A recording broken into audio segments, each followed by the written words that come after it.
happening, everybody? Welcome to the Niners Lounge. I'm Chris C. Francesco. I'm joined by Ron E. Niner, Math, Mike, and Drew. We're up to week 3 already, man, but it's on prime time. Thursday Night Football. We're here to preview 49ers versus the New York Football Giants in a game where, well, before we hit record, ladies and gentlemen, it got quite animated, as they say. So we're going to bring that live here.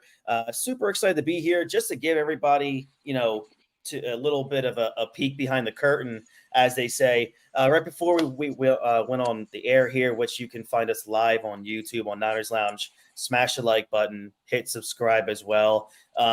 We have a couple things that are in the works, man, moving forward, just to keep everybody in the loop. Pretty soon, we're hoping to have brand new branding here, new logos, so you guys can see us a little better, find us easier, look more appealing to the eye, a little bit of more curb appeal. You know what they say about that. And we're going to be in podcast form very, very soon. I know we've been strictly streaming here, or everybody else. I just hopped on here, but we have just the YouTube page is streaming here, but we're going to go to audio form for all those who still, love, of course. There's millions and millions and millions of people out there that love just strictly listening to audio only. So we'll be piquing your appetite there very, very soon. So a lot of really fun things happening here for the Niners Lounge, and I'm super excited to be part of this family. So look, I've tamed these tigers long enough for about 2 minutes and 20 seconds now. And I think it's time that we get talking about the New York Giants. Ron, week 3, man, primetime football, short week. So I'm a little bit scared about that. What are your opening thoughts as we head into Thursday night? Well, first question I have is Ayuk. Do we know anything about the injury? That's my guy, top of mind right now. Mm-hmm. First question I have is, should we even run him? Should we rest him? And the Giants are just coming off a comeback win against the Cardinals. Yeah. I don't know who are the Cardinals who we thought they were. We don't know. I definitely have questions off a short week. Let's talk about them. Yeah, so, to kind of give you guys a quick update, I'm sure some of you already know, Brandon Ayuk had a CT scan on his clavicle. It showed no breaks, no damage. So the most that we know is, according to Kyle Shanahan, is Ayuk is trending, his words, trending in the right direction. The realistic thing there is, and that was already said, was what kind of pain tolerance does Brandon Ayuk have? That's where we are with the Ayuk situation. And before I go back to you, Ron, or Mav, Drew, or Mike, my opinion is I don't even play Brandon Ayuk. He is such an integral part of this team for the long term here of this season. If you can't beat the New York Giants with CMC, Debo, and George Kittle, then you've already got a problem. So I think it's okay if Brandon Ayuk sits this one out. Again, and we'll talk about this as we get further. The goal is to get to the Cowboys week 5. So we need Brandon Ayuk to be as healthy as possible. Yeah, I agree. I know there's also been a lot of chatter about containing a mobile quarterback in Danny Dimes. Yep. I'd love to open some discussion around us and defending Daniel, because that's it's going to say a lot about our defense this week. So definitely a lot to talk about. Yeah. Who wants to get us started off here? For Ayuk, real quick, as far as I've been hearing about it, is that he's a game time decision, true game time decision. Mm-hmm. So, but you said something about containing mobile quarterbacks? Yeah, historically, historically, the Niners have struggled. Their defense is not built technically, I guess, to handle mobile quarterbacks, and they've been burned, I guess, over the last few years by them. I'll have to find the numbers, but Daniel Jones is probably, he's not the best, but he's one of the best running mobile quarterbacks in the NFL. He could do some damage. I'm still not worried about it, but what were your thoughts on it? I'm not worried about it for the simple fact that he has no real running threat in the backfield. So therefore, he'll become a one-dimensional offense, just passing. That's all he's going to be able to do. Most of his passing is going to come check down to his tight end, as far as I understand, as far as I can see it happening. But we'll be fine containing him. I don't see the same kind of running game that the Rams had on us last week happening this week because Saquon is not there. I don't believe in Matt Breida. I don't know anything about Eric Gray. And can't even think of their third running back, but they're supposed to be unleashing all three, if not two for sure. Well, I know the Giants are out 3 starters, so and they don't look good anyway.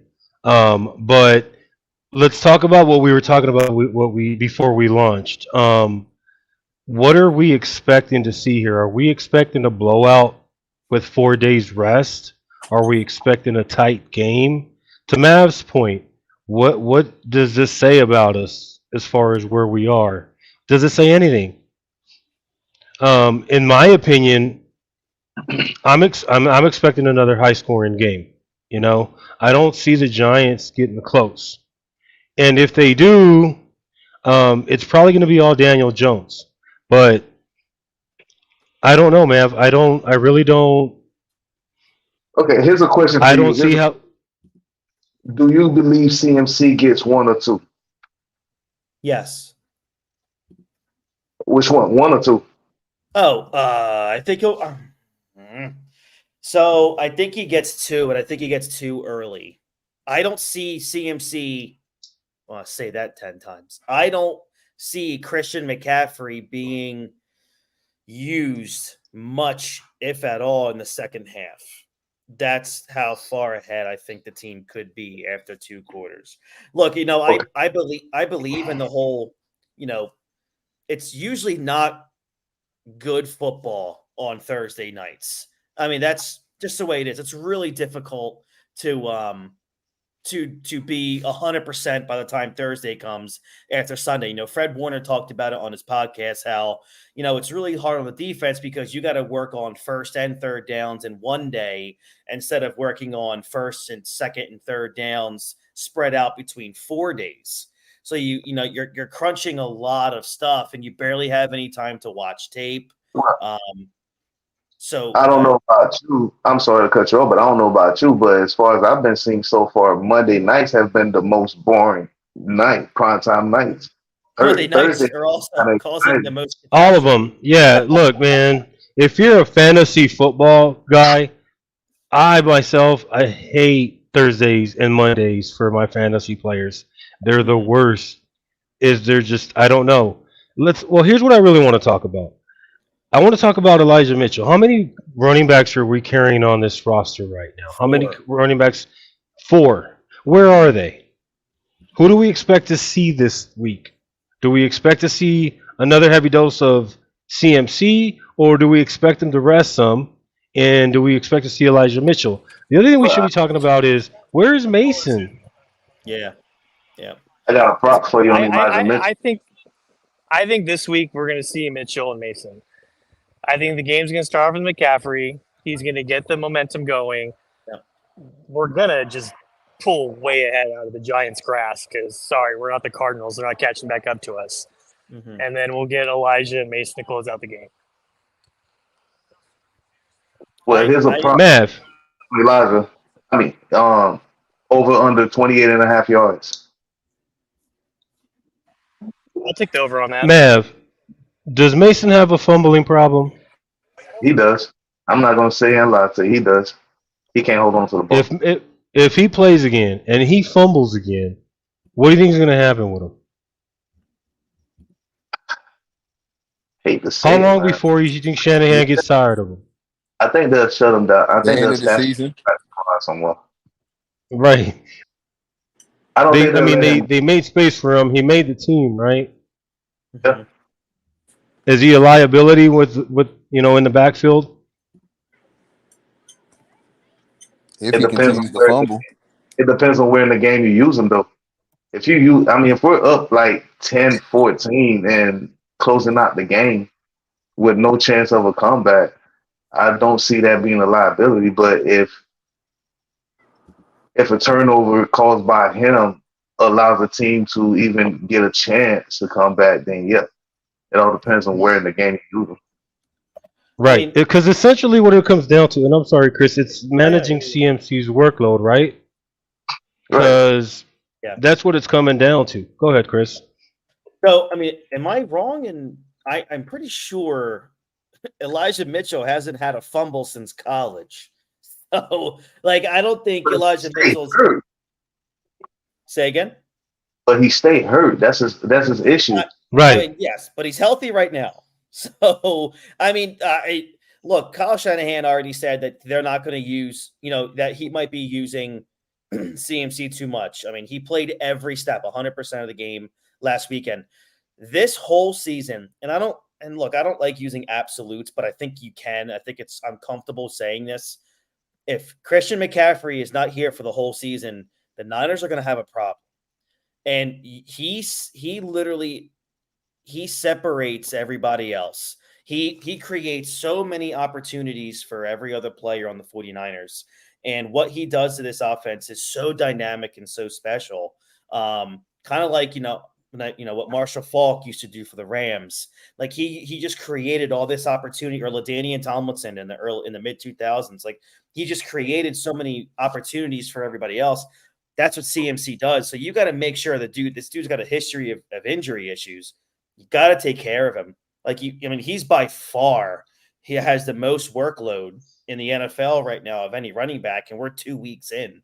I think this is the kind of game where if you get up, maybe you guys disagree. If you get up 2 to maybe 3 touchdowns by the third quarter, I just want to see 25 the rest of the game. I just want to see Elijah Mitchell for the rest of the game, because I was pissed when I saw that the final 19 plays of offense of last week's game were designed for either Deebo Samuel or Christian McCaffrey.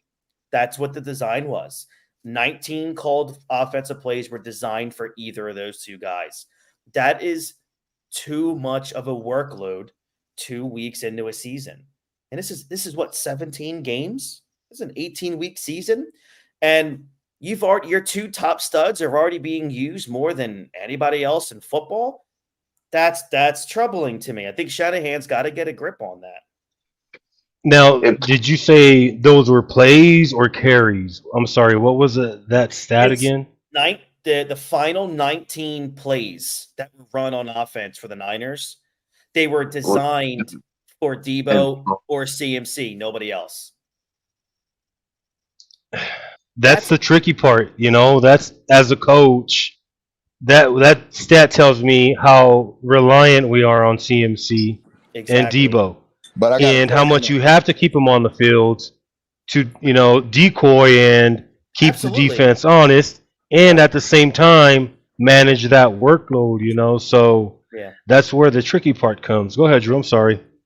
No, that's all right. I got a question on that though. Were they designed by that because of the injury from Ayuk?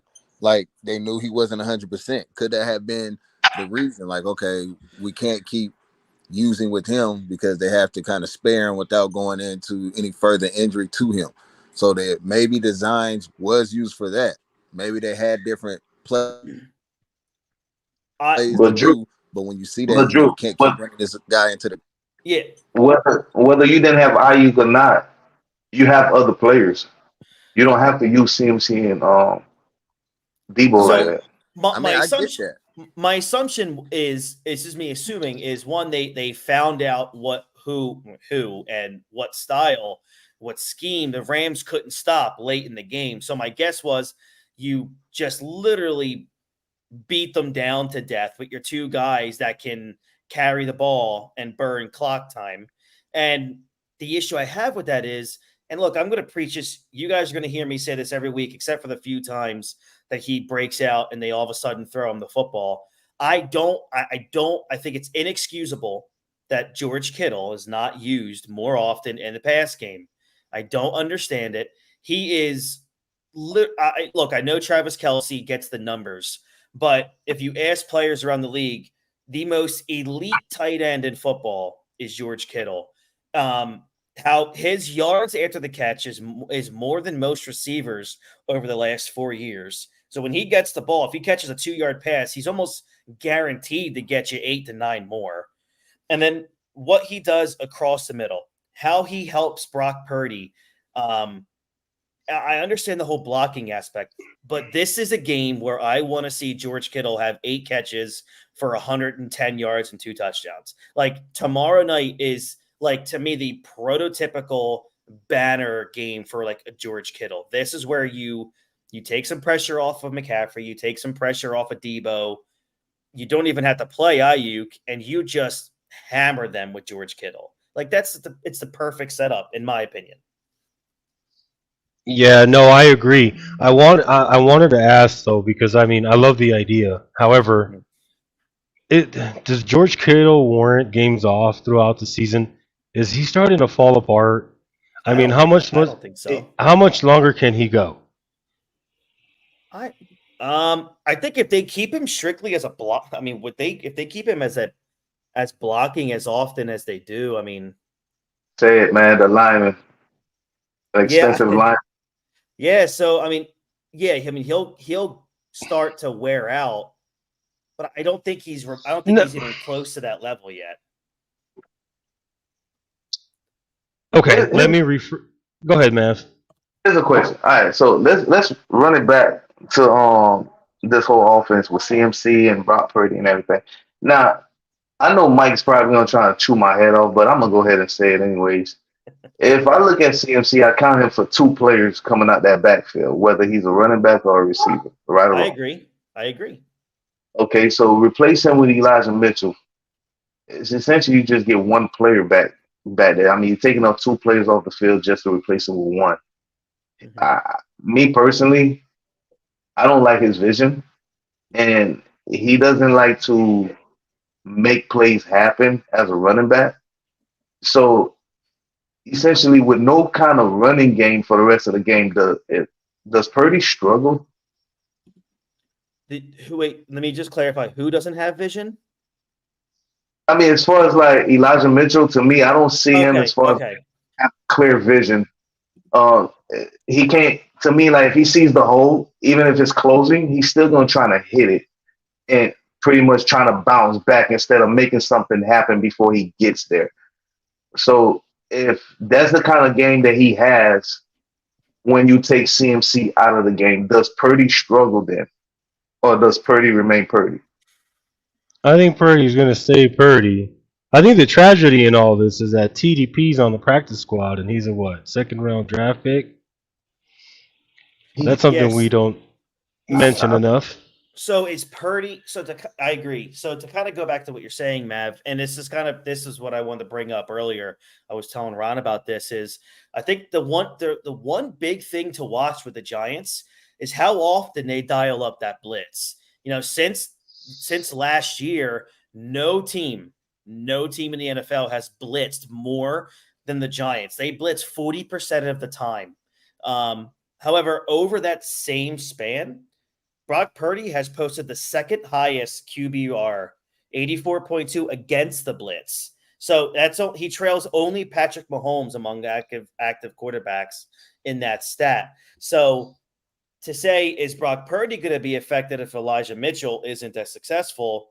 I mean, that stat kind of tells you right there that I trust Brock Purdy under duress more than I would trust. I hate saying anything, but like if this was Jimmy Garoppolo under duress, you're looking at maybe a loss in like 2 picks or 5 sacks. Whereas it looks like under duress, Purdy knows how to get rid of the football. So I'm not. So if Elijah Mitchell isn't productive necessarily, well then Shanahan will just bring in McCaffrey right back off the sidelines without a moment's notice. Like he's not gonna play that game.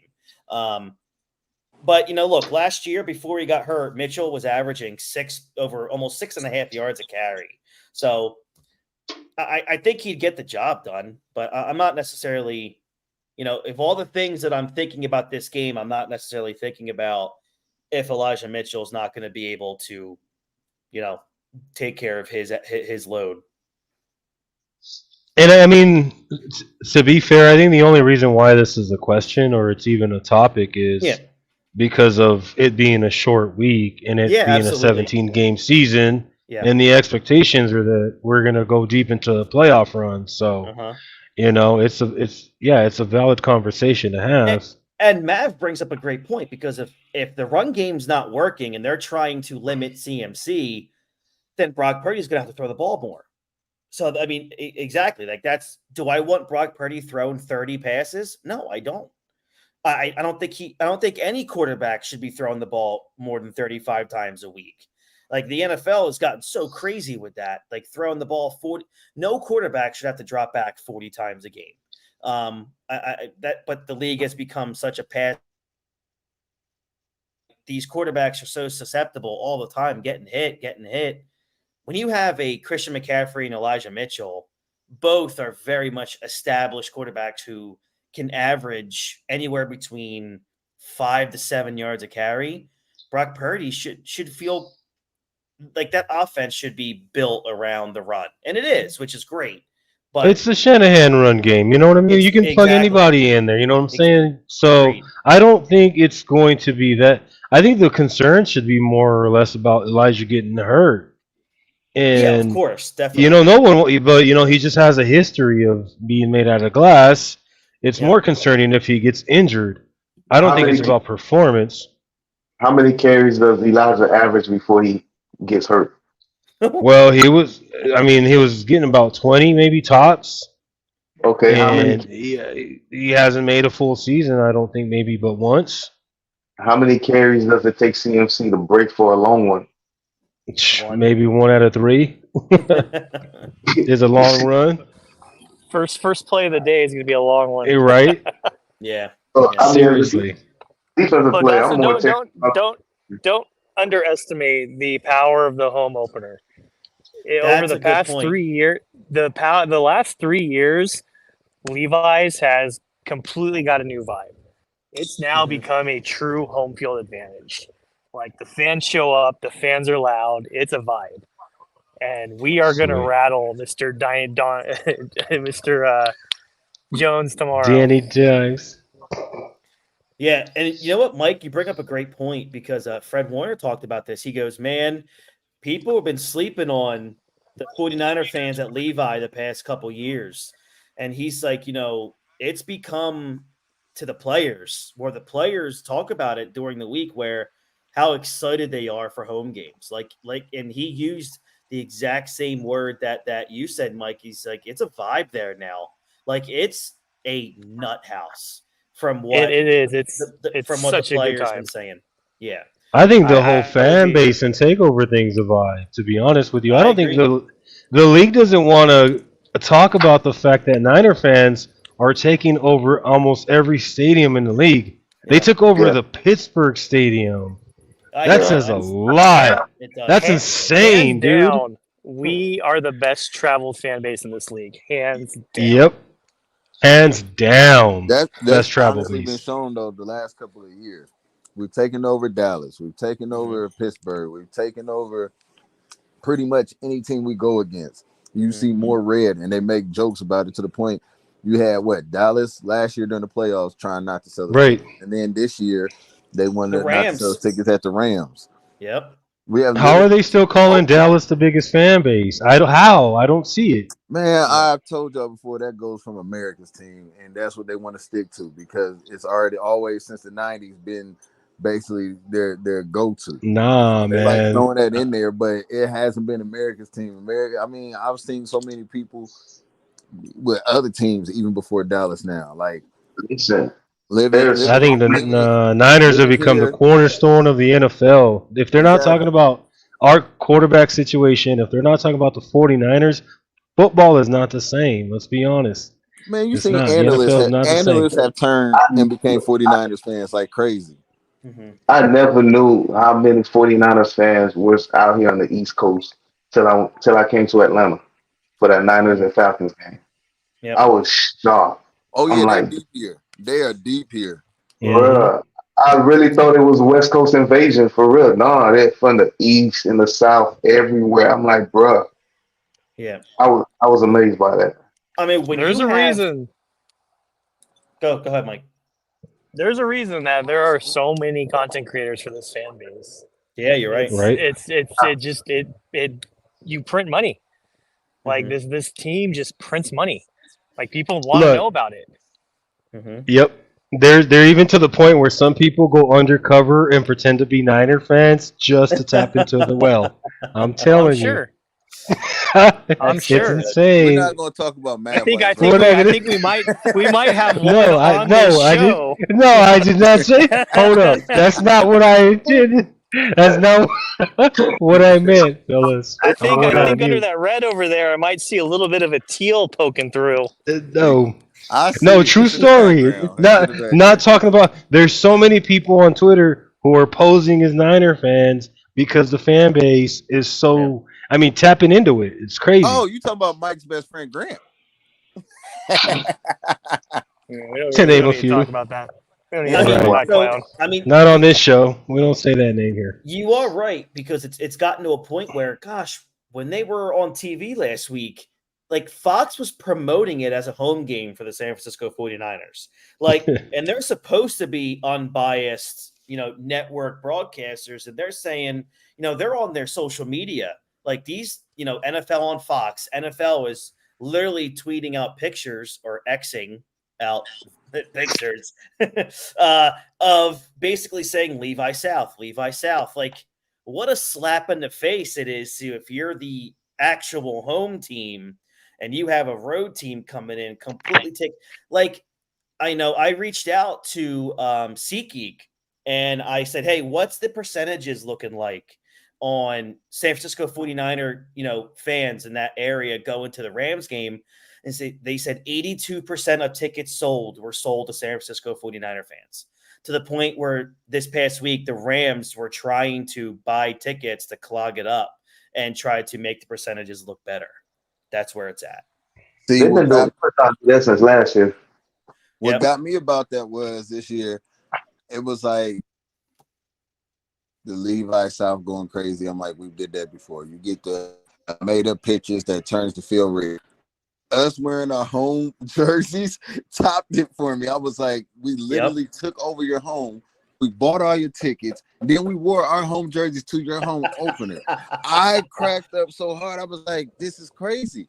But at the same time, when you actually, and you look at the fans, you really would have thought it was our home opener. We had our home, it's our fans there. Like, oh, wow. Like, we have really taken over.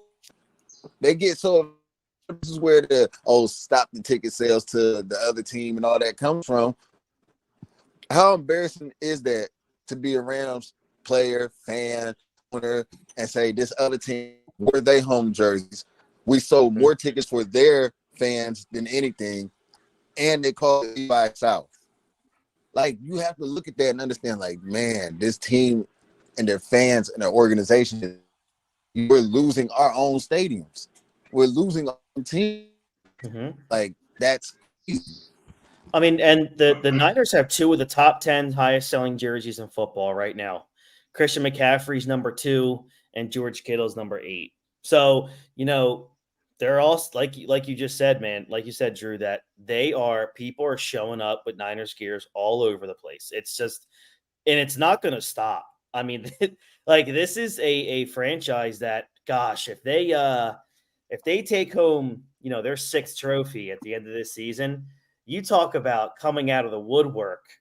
Fans are going to start showing up all over the place that you've never like Michael Irvin's going to start going on like NFL Network, like, denouncing the Dallas Cowboys and just going over to like the 49ers. Like it's going to get to that point where it's going to be obnoxious. Yeah, I mean, that's what I'm saying. I said they had analysts, you can tell they're switching over. And it's so crazy to hear how much, like you said, how much the 49ers is talked about, whether it's good, whether it's bad. We're always there.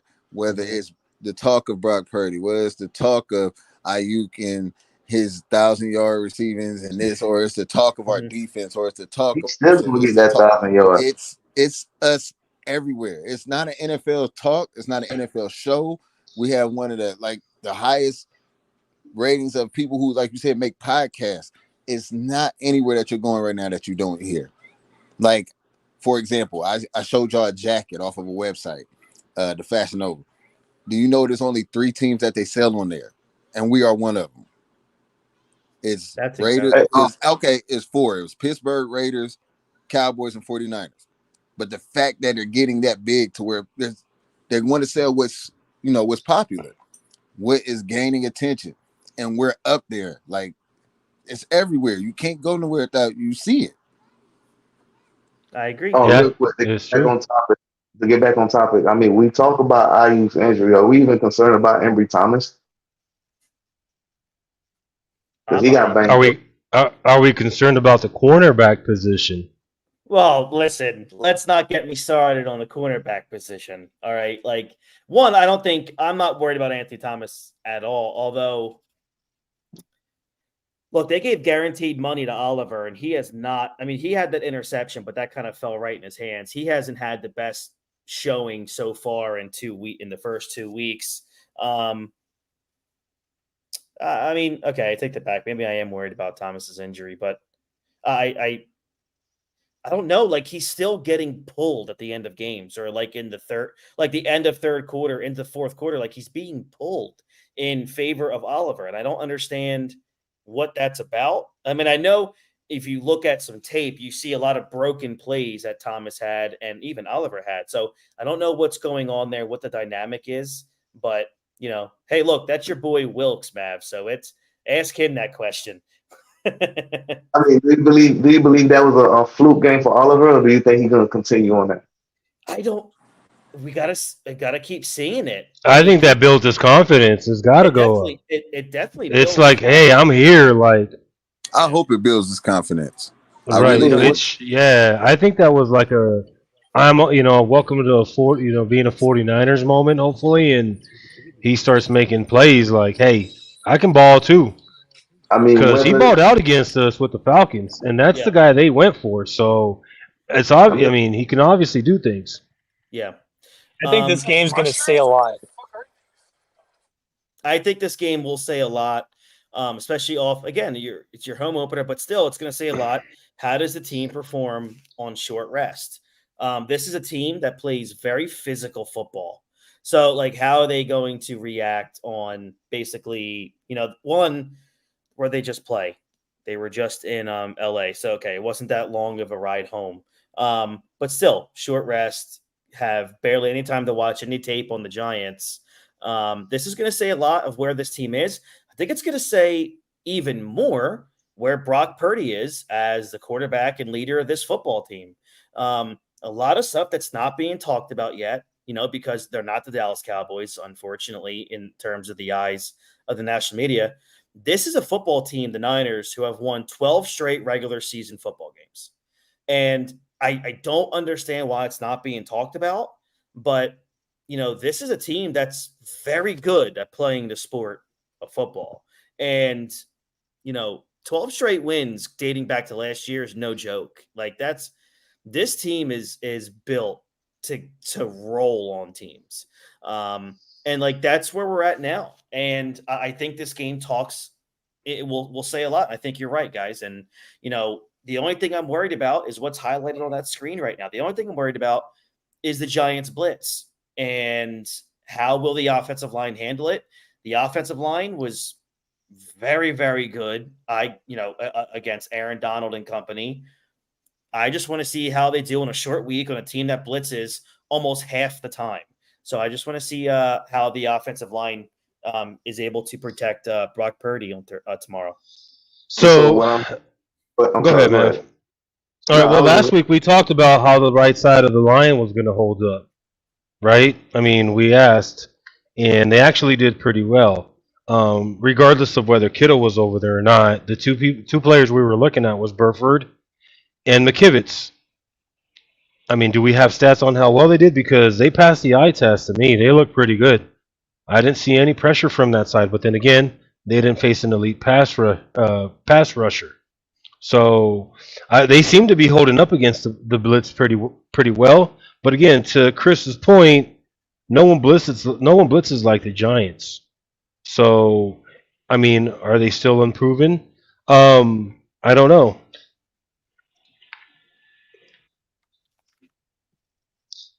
The other thing I wanted to, before to talk about the blitz though, I wanted to talk about the cornerback position because we didn't really get Oh, yeah, sure. an answer on that. So, do we think we need to go out and get a cornerback for the playoffs? Because right now, are we really facing an elite wide receiver core? You know, who has the most elite wide receiver core that we're going to face from here on out?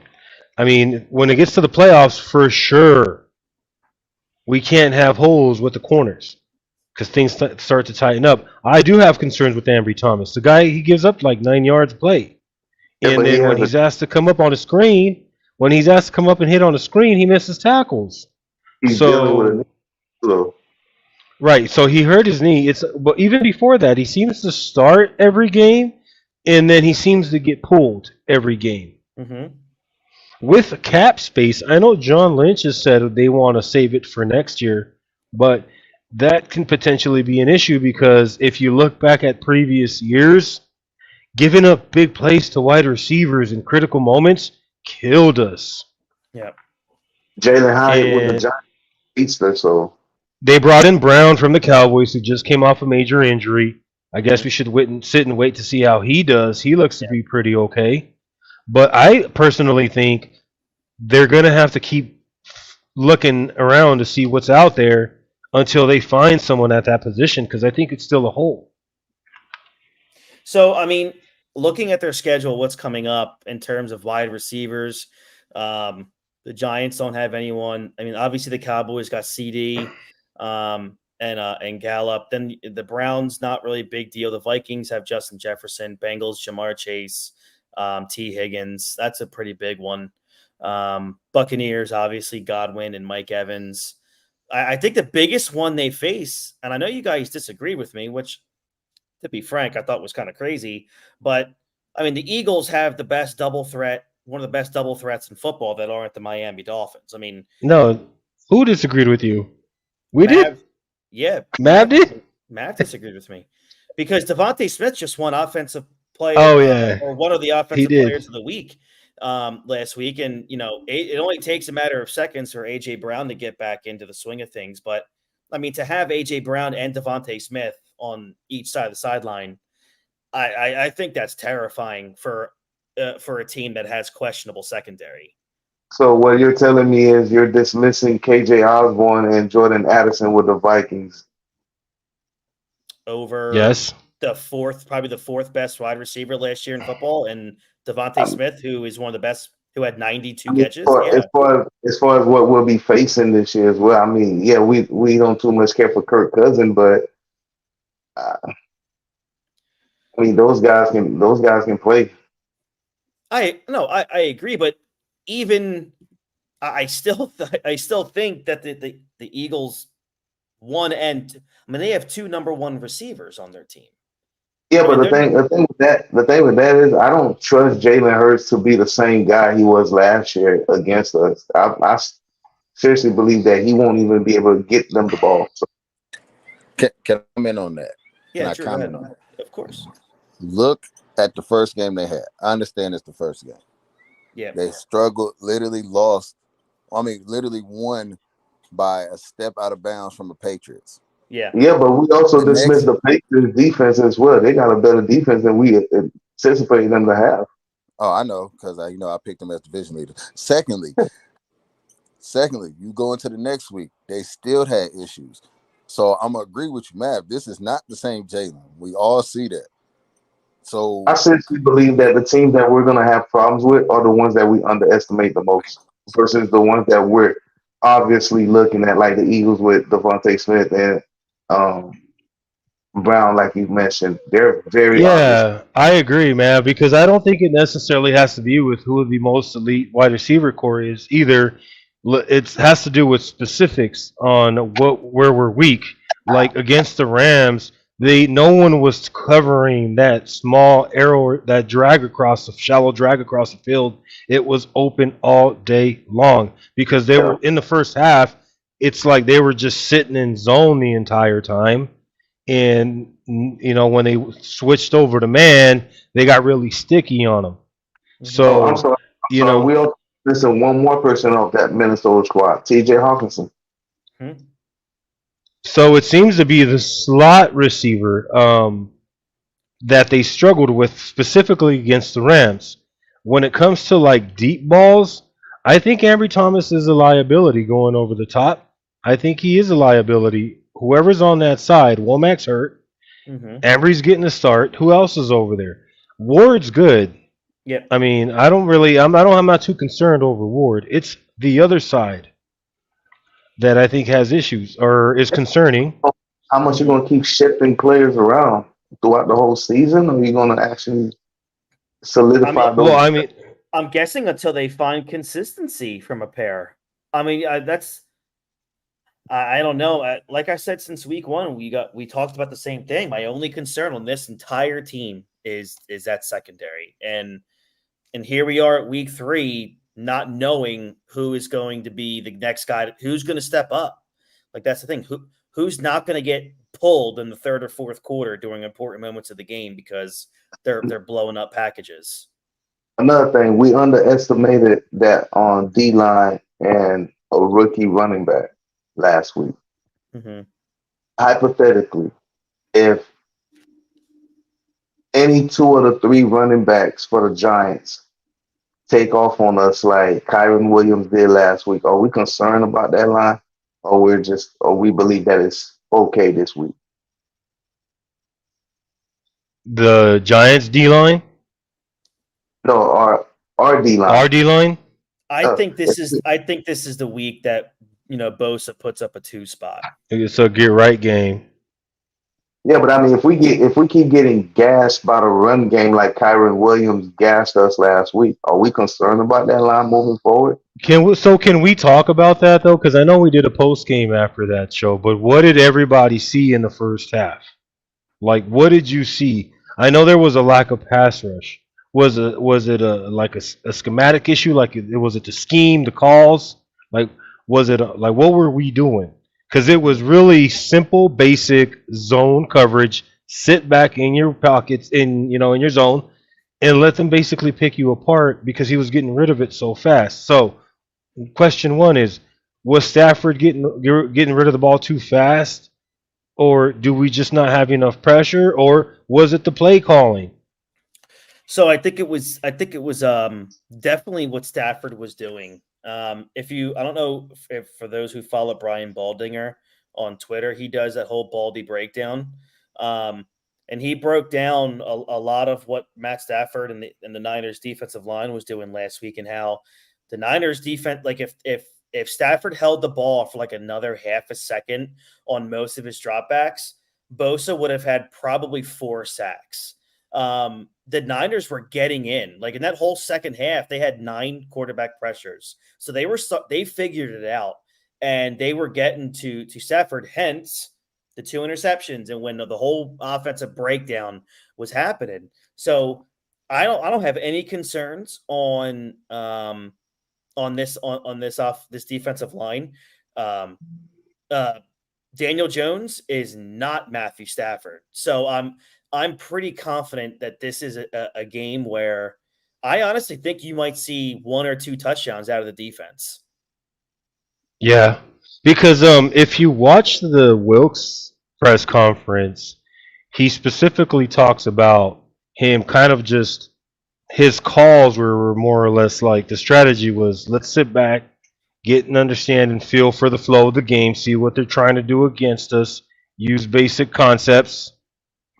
And then it seems like in the second half, they turned it, and it was more like, all right, we're going to start bringing Fred.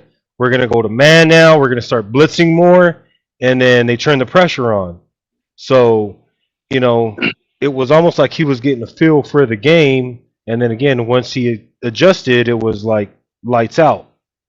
So, man, I'm with what you said last time. He didn't adjust nothing. Fred Warner adjusted that whole defense. That's what happened. But another Well, thing, I'm talking about his press conference, Mav. I'm saying what he said. I'm saying specifically what he said in the press he has conference. to go there and say these things. Of course, he has to take credit for Right. it. No. But So my point being is, was it a first half strategy to just sit there and see what they can absorb and what the route concepts were, sit back in basic zone, not show them too much, and then boom, once you got the flow of it, yeah. I mean, was it that or was it a matter of just sucking ass? I'm watching the tape. I'm seeing. I'm telling you what I'm seeing. I'm seeing very basic zone coverage that was frustrating. This guy kept running across the field and no one was going with him. It wasn't man, it was just simple zone. So the question then becomes, was it on purpose? Were we asleep? It looked like it was just by design. It was just basic solid zone coverage where he just lets people pick us apart all game, you know, that's what it looked like. it So wasn't on purpose. We all know it wasn't. But one thing I will say though, that time of possession killed the Rams because they got real tired being on that field longer than they need to. I mean, even though Matthew Stafford was digging and dunking, taking it out, but once their offensive line were able to get pushed around properly, that's when mainly like the whole dynamic of the game changed. Matthew Stafford really couldn't get the ball out of his hand like he was in the first half. I mean, that's one of the very specific things that I see. That time of possession really killed the Rams. I mean, it was something that if you guys remember our group text during the game, I kept saying, I feel like the Rams have had the ball the entire first half.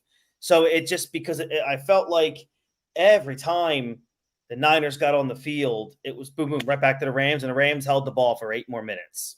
And that's what I felt like. And then finally, at the end of the half, when the Niners did that huge drive to go up and score that touchdown, I'm thinking, my gosh, finally, it's about time that the Rams that offense gets to sit down for a while, and that this Niners offense, keeps their defense off the field for a little bit, because I'm stunned. I'm stunned of how good the Niners defense was in that second half, based on how much they were on that field in the first half. right, based off of all the looks. I'm gonna say this. Next time we play the Rams, I guarantee you we're gonna shut them out. Jeez. Do you drink coffee, Ron? On and off. All right, whatever you want, I'll buy you lunch the next day if they shut out the Rams. I'll tell you, because as a coordinator, amazing. I'll take it because I'll tell you, as a coordinator, it's like we can hold them to 20, we win this game. Mm-hmm. So we're gonna score more than 20, and that's I'm telling you. I looked at the tape. I'm like, why were we so lackadaisical in the first half? The play calling was vanilla. It was vanilla. And again, it came down to third down efficiency that killed us. Regardless of what your strategy is or what the game plan is, you cannot let nobody catch that many balls against you. They won the third down conversion. But then again, you look at the second half, whether it were Fred Warner going in there and just giving a speech, we don't know, or it was truly like, all right, time to turn the switch on. We're blitzing. That's enough of that. We're going to man. And they didn't score. They couldn't do anything after that. So that's just my theory. I agree with you, man. I agree. Quick question. So what do you think we play more Thursday night, man or zone? I've told you this since the get-go. I've always think we should have transitioned to man. I agree. A long time ago. Yeah. You saw what zone does to it. If you do it all game long, it don't. Lenore and Ward work better in man coverage. We have the players, that complement that do work. They play man. Ward loves playing man coverage. But I mean, you got to admit though, I can't really look at the schedule and be like, oh yeah, this quarterback is this and that quarterback is that. But I'm sure there's a lot of quarterbacks out there that loves to eat up man coverage. Who would you put in that category? Receivers who want to Cool. eat up man coverage. Yeah, who can just destroy, dissect a man coverage. Wide receivers who can run. I mean, I think CeeDee Lamb. I think Justin Jefferson. I think Tyreek Hill can tear that up. I think all the good route running. I think all the good route running wide receivers, guys, even guys like I'm going to say his name again. I think, and I watch it because I'm in the area. Devontae Smith shreds man coverage because he can run a route. All right, Chris, if you want to hop, brother. Yep. Peace, guys. Have a good night. Yep. Say, Chris. Yep. All right, so where were we? Man coverage. Yeah. Man coverage is gone. Yeah, I mean, I don't know, man. I don't know. It just it seems like the second half was just a vanilla game plan, so we'll see. I know you're not buying it. But Okay, so what's the score prediction for the first half only? I go 20. I'll go 21-0. for the first half, Yeah. yeah, I can see that. I can see 17-0. I kind of agree with Matt. I had 21-0 too. But then, like I said, I also had the final with them only getting like 3. So How do we see him scoring? We see Purdy going back to the deep ball. Do you see him still hitting them, or? I mean, like I said, even when we talked earlier, the only issue with his deep ball is accuracy. So I see him going at it again to try it because, I mean, why not? It was there. It just, why not? The accuracy gets there. What's to say? What's the reason to stop? You get what I'm saying? He's got to hit him. This was gonna be the game. This was gonna be the game that I chose Devo to go off, but I kind of agree with Chris on Kittle. This has to be the game for him. So I was good to start him then in my fantasy. Thank you guys. Right. I mean, you think about it, because last week, I screamed Ayuk for 2 straight weeks.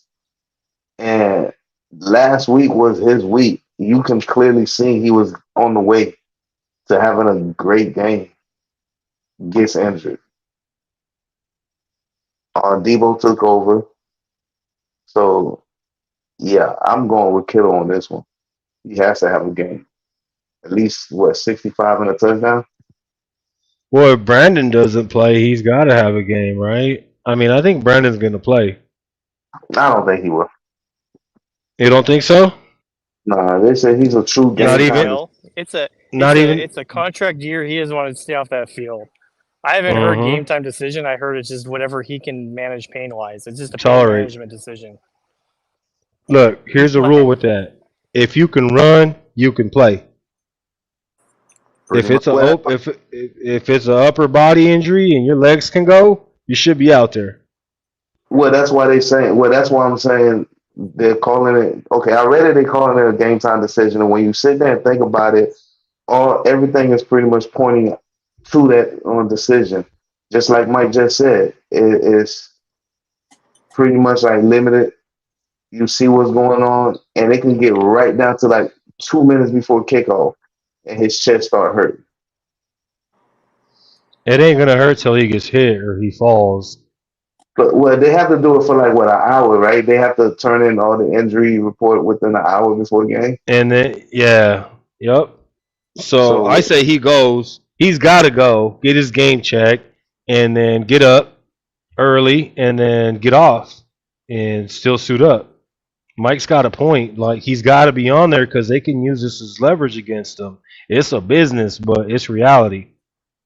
So he helps a lot divert and create attention. I mean, we got other players on that team for a reason. Let's see what we got him. I mean, we shouldn't have to. It doesn't matter what players we have. The guy's going to want to play. He's going to push to play. Yeah, but He, it's he still doesn't ultimately care about other players. He like I said, it's a business. He's in it for himself. He needs a contract. He's gonna play. If he can manage the pain, he's gonna play. but it's still ultimately coach's decision, right? Yeah, and coach is gonna let him play. If they do, they do. But what I'm just saying is, even if you shut them down, I mean, you got other guys on the team that can step up for tonight. I get I mean, that. for that Like, night. I'm not worried if he doesn't. I'm not worried if he doesn't play. But I would bet you $100 right now he's playing tomorrow. Mav, if you're BA, would you play and you're in a contract year? I mean, yeah, but shit, Exactly. Exactly. You would play. We've got a point when we ask Mav a question and he goes quiet because he's Right, trying or to he's. think of the way Why to would you? answer that question or the So question. I'm always, Why would you tell somebody to do something you wouldn't do yourself? of course, I'm gonna want to play, but at the end of the day, it's whatever they tell me. No, you shut you down for the night. Okay. You know how What that can I- goes, though. You know your body more than anybody. You know your desire to play more than anyone, Of course. and you also know the perception of you if you don't play. Like it's not easy sitting out. It's a tough. And majority of the time, the players are gonna play. They're gonna want to play. You got to talk them out of playing. So I think he's gonna go. All right. Can we talk about Juice though? Cause what are we doing with Juice, guys? What are we gonna do with Juice? I mean, in my opinion, This is Juice it. is a This good this weapon is to throw him the ball. But this is I this mean, is he's out there this getting is his paid for last nothing. year. This is Oh, his what? last year. What? Do you think he takes a pay cut? Do you think he takes a pay cut to stay on the team? Do we need a fullback? I think that's the only reason he would stay or we keep him is if he's willing to take a Wait, pay then cut. they drafted his replacement or something like that? I think he's Well, got that'd be messed up if we got 41 million in cap space and we don't even buy, we don't make any moves, and we're like, all right, Juice, peace out. Like, dude, take a pay cut. Come on now. I feel like he's a waste of roster spot this year. Do we need him?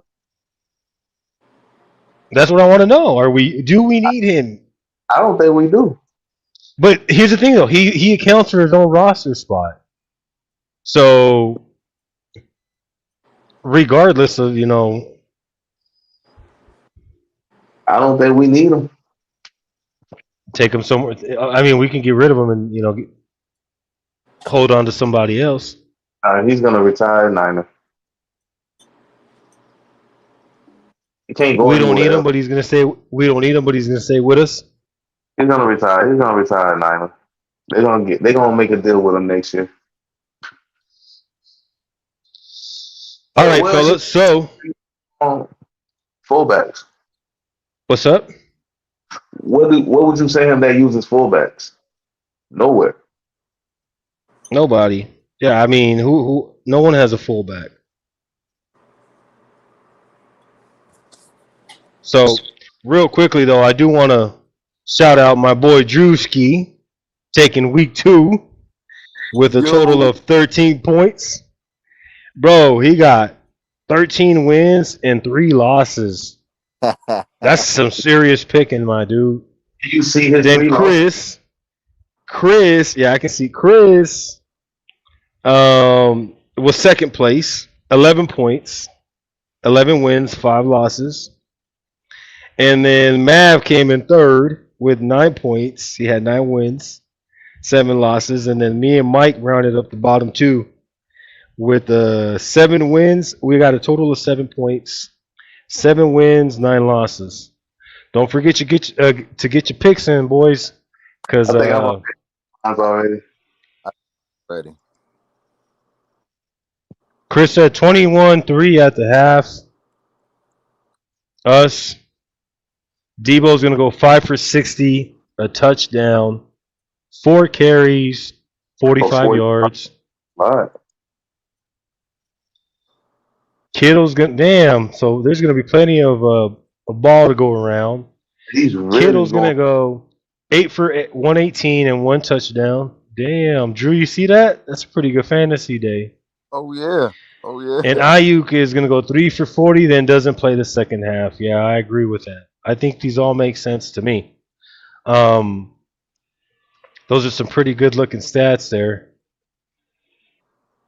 Debo 5 for 60, a touchdown, 4 carries, 45 yards. Chris, where'd you get these at? Did you make these up, or are you pulling them off of So, Google so somewhere? he got Debo for a receiving touchdown and Kittle for a receiving touchdown, right? So that's 2 on Purdy already, right? Right.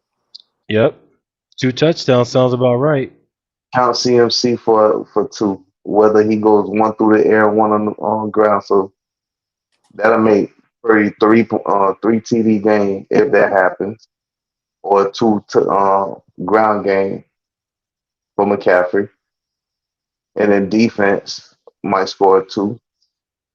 See, that's what I'm saying. Like 60, man, 60-0, dude. Like that's crazy of a game for me to Man, be. there's no way you're serious with that. It 60-0. Oh my just sounds fun. It just sounds fun to say, dude. Like for real. And hey, honestly though, Jake Moody has been nice. He has been perfect through 2 games, so you can probably count him for some points too. Yeah, but I don't see a 60-0. Nah, I'm gonna keep it. I'm gonna keep it in the 40s, but it would be nice to see 60, man. Like it just sounds too easy. I mean, look, Chris just gave you two TDs right there, and if you count McCaffrey for at least 1, that's 3 defense. I mean, hey, and then Jake Moody on top of that. That's a lot of points going around. Chris said Juice is still there because of loyalty and Yes, money. I mean, where else is Juice gonna go? a wasted roster spot. Wow, it's pretty harsh, man. Hey, I'm just calling it, but I'm just being real. I'm just being honest. My own honesty. Oh, Mike's backstage. There he is. Mav, I have a serious question for you. When is the last time you've seen an NFL team put up 60 points? We did this last year when you wanted to see us score 50 plus points a game. Like any team has realistically ever done that for a season of football. Explain this mindset to me, please.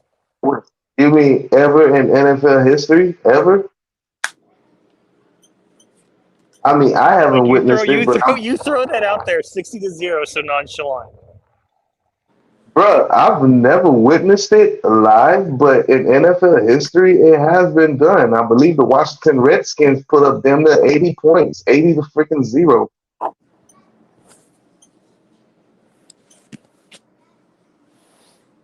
80 what? like 80 to 0 or something like that, bro. Look it up. When? Oh no, 1925. wait before. No, not at all. I'm actually looking at the 3 losses. Drew, do you remember which games you got wrong? I think I got. I think I Oh, there got you go. Dolphins game wrong. No. I think I got Dolphins right. I got the Bengals game wrong. I know that for a fact. I don't remember the other 2, honestly. Okay, the Seahawks put up 58-0 in history. 56-10, 59-13, Having a problem finding this 80-0 0. game. Okay, so why can I say 60? 51-3, Who 48 scores You can all say the touchdowns? you can say whatever you want. Hey, 55. it kind of broke it So down to you, right? what's our His score defense got predictions 2 for this of them. game? I'm gonna go with 35-10. I'm still picking 38-3. I mean, I'm sticking with that one. I watched it and you look at it and you're like, if Giants can put up 40, what was it, 41-0, right? And they don't have Yeah. the same weapons. Only issue I've looked at was from last week was, we was having problems with the passing game at first. I just don't see Danny Dimes doing the same thing. I mean, he could possibly have the targets, but I don't see it happening. I just Who don't. had Drew? Did you have the Giants winning the? Who had the Giants winning the division? That mi- I think who is. I think that might have been me. I Who, the think I put Giants? that. Do we think they're that bad though, Mav? I had the Giants winning division. You both of you guys did. I think I did. Okay, so Mav, help me understand how you have them winning the division, but losing to us 60-0. Because we're not in the division. Yeah, early in the season. They've already won. They're 1-1. They just don't have the offensive power, dude. I mean, we look better on all three phases of the ball. I'm gonna keep saying that, and I just don't feel like they can stand to us like that. Especially if, and another thing too, I don't see Purdy having two goose egg games back to back. So I do see him actually getting some points um, tomorrow. The running game is going to really help him. Like you guys say, IU's going to come in and play maybe about 3-4 snaps. What But happens if they barely win the game? That's not going to happen. But I do want to play devil's advocate with my score. 40-3, just so we can hear Mav tell us that the Cowboys were better because we let them score 3 points on us. I mean, I won't even say that. Why would I say that? Because you're measuring our win against theirs. I mean, yeah, I'm measuring the win against that because they're playing the same team. Okay, they put up 3 points. Wow. Okay, that's cool. I've already agreed when Chris said something about is it disappointing if they kick 3 field goals? We held them to field goals. We might didn't hold them to a goose egg, but we held them to field goals. They didn't score touchdowns. I mean, still in the same playing field. If you ask me, then I'll be like, okay, let's wait till week 5 then. But if they actually give us a competition, then I'm like, was it just a week 1 fluke with the Giants? Was it the Giants and the Cowboys, or are we slipping somewhere? I mean, it makes you ask questions. So Mav's looking for style points. I mean, I get it. Anyway, yeah. Yeah, in a way, he's looking for style points to see. So Mav, is it safe to say that in your mind, everything is obviously leading up to Cowboys week? How they beat the Giants and how they beat the Cardinals is going to matter a lot. Yeah, to me. I mean, if they go in and struggle against the Cardinals, are we wrong about the Cardinals or are we wrong about the Cowboys? Who are we wrong about? We're saying the Cardinals are dumpster fire, and yet they still, in 2 weeks, they look like they're actually trying to win games, bro. Okay, so which brings me to my next question. Are you saying that the Cowboys right now are a better football team than the 49ers? On paper, that's what it's saying. No, but like I said, I argue the fact that we look good on all 3 phases. Dak had a very goose egg game. Game 1. Brock Purdy, he didn't have one game 2 for the simple fact that we underestimated the Rams. That's a big difference. I mean, the Cowboys got prepared for a division rival while we underestimated a division rival. I look at two different scenarios there. It's not even on the same comparison. Okay. Well, I guess we'll wrap it up. And I don't know that we truly even answered like what specifically, we were concerned about, as far as corner and what other positions and whatnot. We bounced around a little bit, but I don't know. I'm going to give my final score prediction. I don't know if everybody else gave theirs, but I honestly don't see this one being close. Again, I expected that with the Rams, but watching the Giants, there's nothing on that team that even gives me a reason to believe they're going to be a threat. I'm going to stick to 35-10. Matt, what do you have? Are you going to be serious with the 60-0, or are you going to give us a real score? Let me give you a real score. I'm gonna go 44-10. All right, Drew. I got 38-3. 38-3. And Mike, what did you say?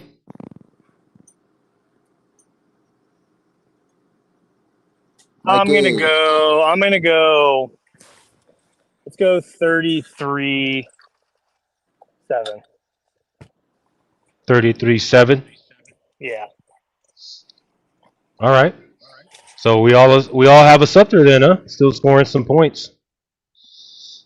All right, fellas. As always, I appreciate you guys' time. It's been fun. We talked about expectations for tomorrow, and of course, as you know, we're facing the Giants Thursday Night Football, expecting to blow them out again with my boy Money Mav, my boy Mike, my boy Bias Drew. Joining us was Chris Stefran from Jersey. Chris, again, thanks. I know you had to go, and anybody that was watching, just please bear with us. We'll continue to stay consistent on Wednesdays, have post-game shows after Niners. Catch us on after Niners games. Catch us on Twitter. Catch us on YouTube. Catch us on YouTube Shorts. All right, fellas, as always, go Niners, baby.